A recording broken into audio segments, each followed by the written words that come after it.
By the end of this video, you're going to know about 5 NFL players who are going to have an unexpected breakout season next year and 5 who I think are going to have a massive fall off. And no, this doesn't include the obvious such as CJ Stroud and Patrick Mahomes. Before we get into the players who are going to fall off, let's get into the ones that are going to break out. So looking at my first player here, Benjon Robinson, the second-year running back out of Texas.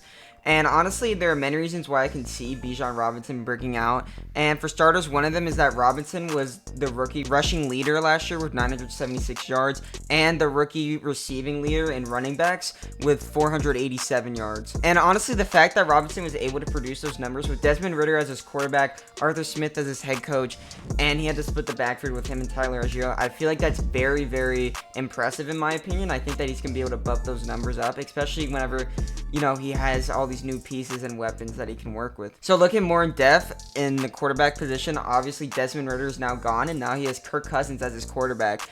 And so not only does Kirk Cousins have so much more experience than Desmond Ridder, but he also has amazing stats that back it up. Looking more in depth, in the 2022 NFL season, Kirk Cousins led to the Vikings to a 13-4 record while being the 7th in the NFL for total passing yards at 4,547 yards, and he was also 7th in touchdowns at 29.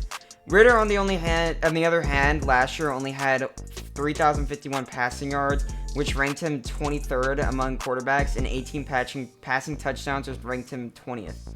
Another thing that sets these quarterbacks apart is the consistency, something that the Falcons had little of last year. Looking at the Arthur Smith situation, we saw that Smith's offensive scheme often involved a variety of running plays that didn't maximize Robinson's strength in particular. For instance, a lot of runs were between the tackles or designed in ways that didn't fully exploit Robinson's agility and vision. On top of that, with Zach Robinson coming in as the new offensive coordinator, we could see Benjon Robinson coming in as a dual threat and concerned in rushing and receiving due to his old job as the Rams quarterback. Looking at the Tyler Algier situation, I do believe this problem will be fixed by the time the season starts. However, last year, Algier had the same amount of rushing touchdowns as Benjon with 4, and stole a lot of snaps from Robinson last year, with Algier having 465 and Robinson at 646. And yes, Algier is only going into his 3rd season, but I feel like Robinson should be on the field 80% of the time and almost be a workhorse running back. And, you know, I could see Zach Robinson implementing this, which is why I bring him up as an important hire for the Falcons. And also, just a little side note here, my sister actually went to UT Austin whenever Benjon was there, and he had a sponsorship with Lamborghini and decided to go with an iridescent purple colored car. A little off topic there, but overall, I think that Benjon has many reasons to break out next year, and I could honestly see him becoming an all-pro running back by the end of next season. But that's just the first player. For the second player, we need to look at tight end Trey McBride. Like Robinson, Trey McBride has a lot of factors that may lead him to becoming one of the breakout tight ends this year.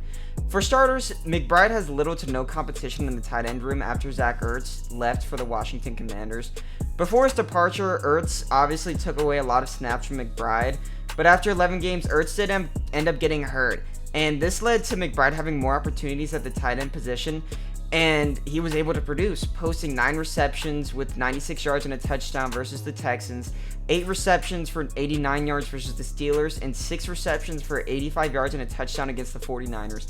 All of those teams that I talked about had very, very good defenses, and in fact, they were on the top half of allowing the least yards per game last year, and so McBride to put up these stats really shows the amount of talent that this guy has.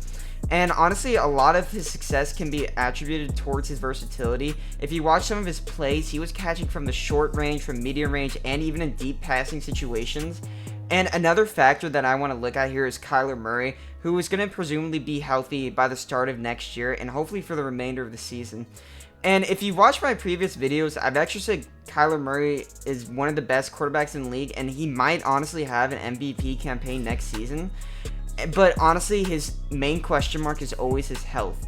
His last full season was in 2020, where he posted almost 4,000 passing yards with 26 touchdowns and 819 rushing yards in 16 games.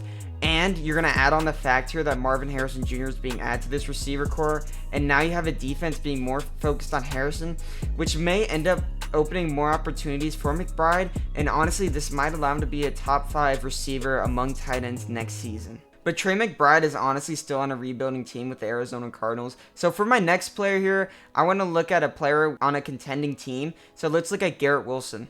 Let's start with the obvious here. So obviously Garrett Wilson is going to have Aaron Rodgers at the helm instead of Zach Wilson and all the other quarterbacks they played last year. Rodgers obviously has won 4 MVPs. He's won a Super Bowl, and this honestly makes him more than capable of leading this Jets team into contenders. And yes, Rodgers did just miss mandatory minicamp due to a trip to Egypt, but this doesn't take away from the fact that Rodgers is still going to be a top quarterback in the NFL going into next year. In the 2022 season, when he was healthy, he threw for 3,695 passing yards and 26 touchdowns, which was definitely one of the worst seasons of his career and not Rodgers-esque, but you have to remember that he lost star receiver Devontae Adams this year. If you're looking at Wilson last year, he was actually 10th in intended air yards at 1,707. And so intended air yards basically is how many yards a player has before they catch the ball and if they are targeted. So for example, if Wilson catches the ball at 10 yards and then runs 20 yards extra, then he only had 10 intended air yards. Same goes for targets. If Wilson had a 50-yard target, then boom, there's 50 more intended yards for Wilson. Last year, he only had a catchable target rate at 67.9%, which means that he was targeted deep, but his quarterbacks were not accurate enough to throw him the ball correctly. And, with a more accurate quarterback like Rodgers, obviously he's going to be able to rally in more catches. And Wilson was also targeted 30% on throwing downs, which really just magnifies the importance that he has on this Jets offense. And honestly, the offensive line additions that the Jets have gathered in free agency will also allow for Rodgers to have more time in this pocket, which could allow for his receivers to get open in tough situations and allow for him to develop his reads better. Obviously, the Jets did also get receiver Mike Williams in free agency, but honestly, like Trey McBride, I think that this is going to open up a lot of the field for Garrett Wilson.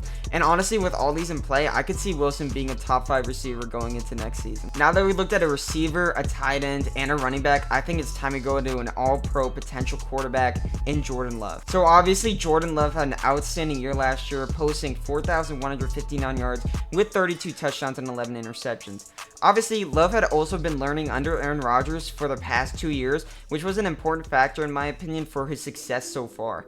Not only that, but Matt LaFleur's system, which emphasizes play action and quick reads, aligns with Jordan Love's skill set really well, which is allowing him to make high percentage throws and utilize his mobility. And with Love missing out on Christian Watson for half the season, who was supposed to be his wide receiver 1, he's going to be adding on a threat this year on top of his receiver core of Jaden Reed and Romeo Doubs, who are already very solid overall in my opinion. The Packers also picked up Josh Jacobs in free agency, who could provide a bigger run game presence than Aaron Jones and AJ Dillon did last season. Looking back at Love though, he was actually second in the league in total air yards with 4,851, which basically means that he can operate an explosive offense in the NFL level. Looking at the playoffs, Love performed very well, throwing for 466 yards, 5 touchdowns, and 2 interceptions. He also had a 1 yard per catch increase from the regular season, which honestly just shows the improvement he made quickly throughout the entire season. Jordan Love was also able to be a very solid red zone quarterback, and I think that's where he's going to be able to shine going into next season. He was last year ranked as the 3rd best fantasy quarterback in the 20 yards or less area. Love also has one of the best abilities to read a defense in the entire NFL. And this may be mostly because of the ability to learn under Rodgers for so many years, but I also think that Love is honestly just a student of the game. This in turn has led to Jordan Love being one of the most clutch quarterbacks in games decided by 3 points or fewer last season. And Love was able to actually win 70% of the time, including a win over the Super Bowl winning Kansas City Chiefs. Jordan Love can also change his throwing motion and footwork based off of how defenses are playing, which indicates why his performance in the red zone is so good. Taking all these account, as well as his general understanding of playing quarterback at the best level possible, and you have the potential for Jordan Love to be an MVP candidate as well. Now, before we get into our fall-offs, let's look at one more player who I think may be my boldest prediction yet. And that player is the mayonnaise-loving Tennessee Titans quarterback, Will Levis.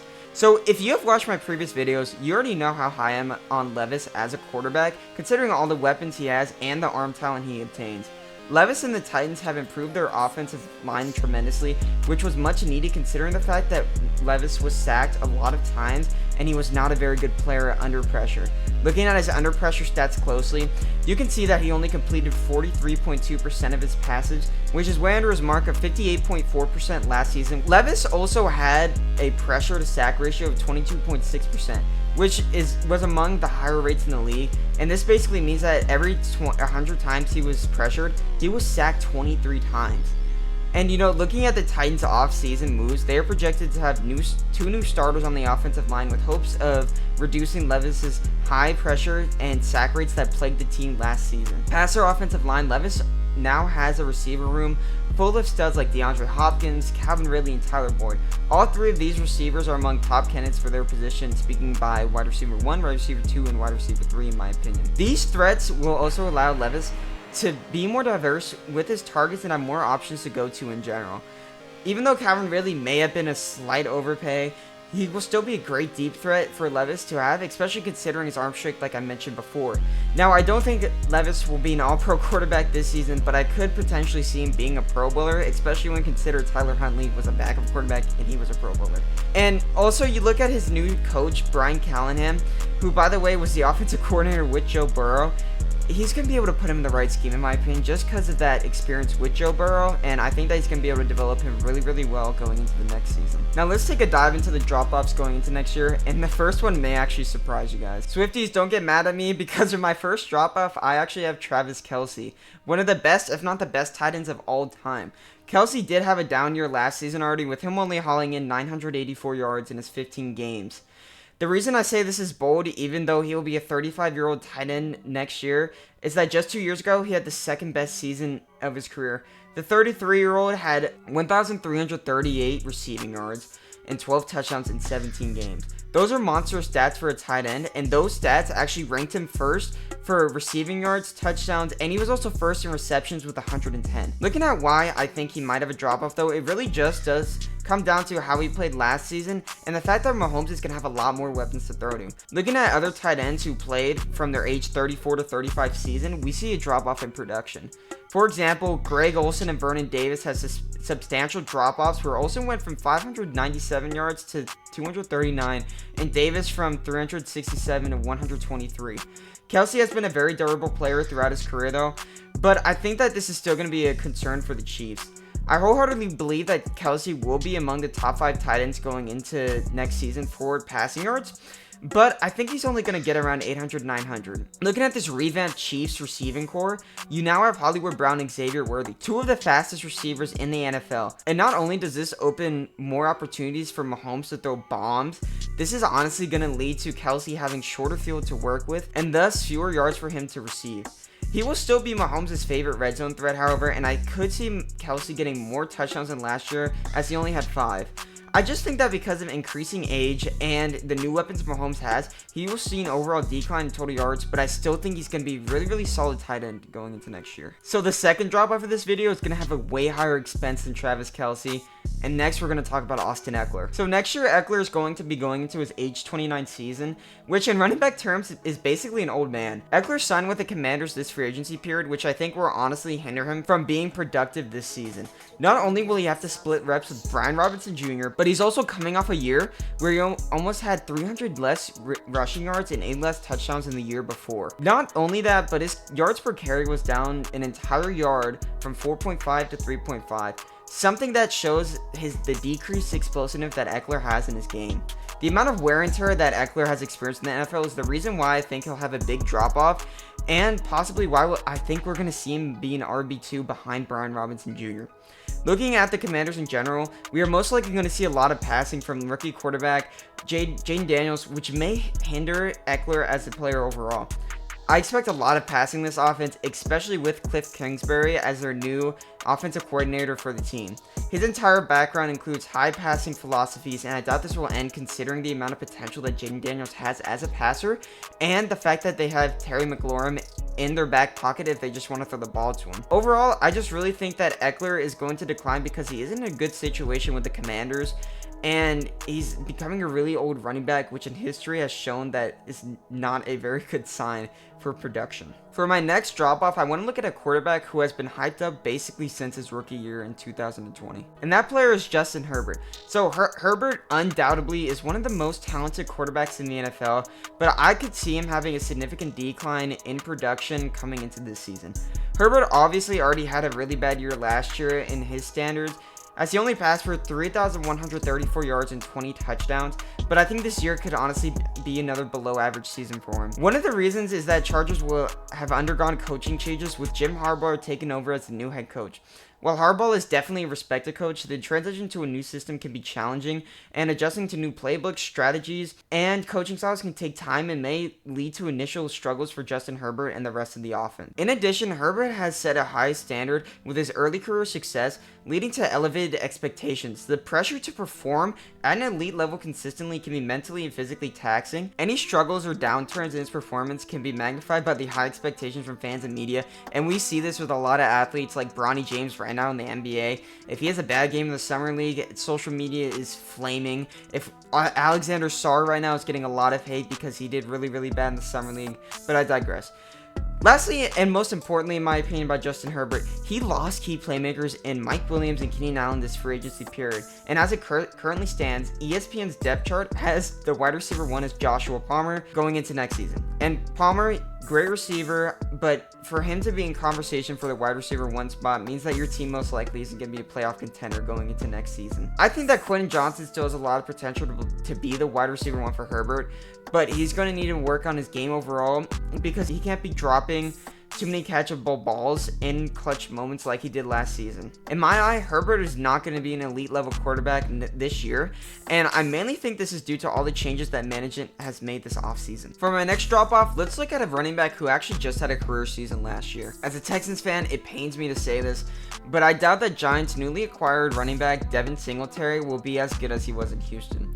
The main reason for this is the quarterback play for the Giants is horrible, especially considering how bad Daniel Jones did last season in the games he did play.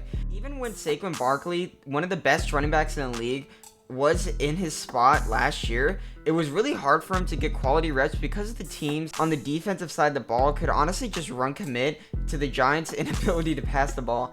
And last season, the Giants ranked as the 31st team in total passing yards per game. Honestly, look, I do think Malik Neighbors is a great receiver, but they're going to need to get a new quarterback if they want him to be a very productive player in the future. Anyway, looking back at Singletary, I do think that the Giants definitely made some solid additions to their offensive line, but I don't think they're on the same level as the Texans O-line last year, even whenever the Texans O-line was injured for basically all the season. I think that it's going to be hard for Singletary to get gaps to explode out of, and if you look at his entire career, he has been playing under really good offensive lines in Buffalo and in Houston. I do think that it is possible for Singletary to be a solid running back next season, but I doubt that he's going to be putting up numbers even close to what he was last year.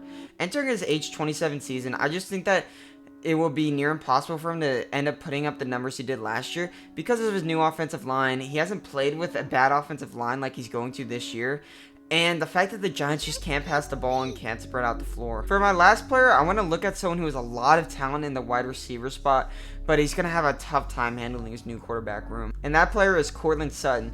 Last season with Russell Wilson as his quarterback, Sutton posted 772 receiving yards with 59 receptions in 16 games, of which he actually only started 14. Sutton had some of the best highlights last season without a doubt, including one of the best touchdowns catches I've ever seen a wide receiver make. But with Russ out the window, his new quarterback is going to be rookie Bo Nix unless Zach Wilson steps in. This honestly could be a bad pick for people who might have a drop-off next year, just because Bo Nix could have a rookie campaign like CJ Stroud did last year, but I doubt he plays even near that level. So looking at Sutton, we know that he is one of the best receivers in leagues when it comes to catching the ball contested, as he had a 50% catch rate in those scenarios. But when you look at his route running and separation stats, he doesn't rank as high as you would want a wide receiver 1 to rank. Considering that he's going to have Nix as his quarterback, it's going to be tougher for him to produce simply because he won't have a quarterback as accurate as Wilson was.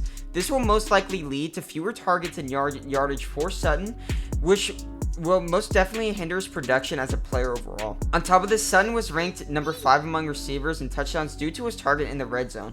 Again, with Nix as his quarterback, it would be tougher for him to make throws that would thread the needle when compared to Russ. This will lead to less touchdowns for Sutton, and I honestly could see a detrimental drop-off for him unless he is able to improve his separation and route running statistic drastically.